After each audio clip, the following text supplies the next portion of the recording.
यवतमाळ जिले के पसू शहर में गैस सिलेंडर की जमाखोरी करने वालों के खिलाफ बड़ी कार्रवाई की गई।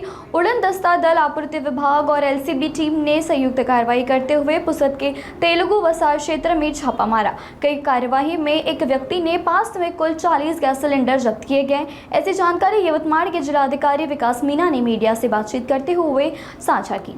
सर्वांना नमस्कार। आता जसा युद्धजन्य परिस्थिती आहे त्यामध्ये गॅसची संदर्भात लोकांमध्ये पॅनिकचा माहोल आहे। आम्ही जिल्हा प्रशासन मार्फत कोणीही ब्लॅक मार्केटिंग करणार नाही या अनुषंगाने आपण दक्षता घेत आहोत।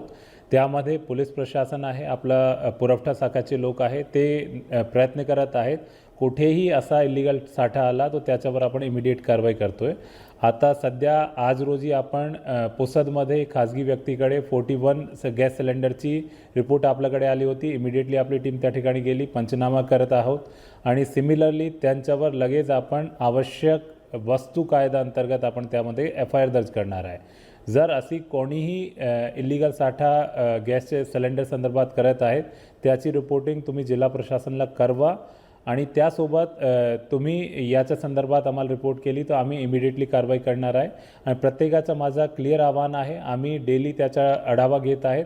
आपल्याकडे जवळपास 16,000 गॅस सिलेंडरचा साठा आज रोजी उपलब्ध आहे। आपल्याकडे रेग्युलरली त्याची सप्लाय होत आहेत। तो माझ्या नागरिकांना आव्हान आहे की कोणीही पॅनिक मोडमध्ये येऊ नका, इलिगली म्हणजे साठा करू नका। आपल्याला गॅस एजन्सी सोबत तुम्ही नेहमी कॉन्टॅक्ट करू शकत आहेत। ज्यावेळी तुम्ही अर्ज केला तर इमिडिएटली तुम्हाला गॅस सिलेंडर भेटेल। आपल्या जिल्ह्यामध्ये पुरेसा साठा उपलब्ध आहे आणि माझं सगळ्यांना आव्हान आहे की प्रशासनाच्या सहकार्याने अशी पॅनिक परिस्थितीमध्ये तुम्ही चांगलं काम कराल। धन्यवाद।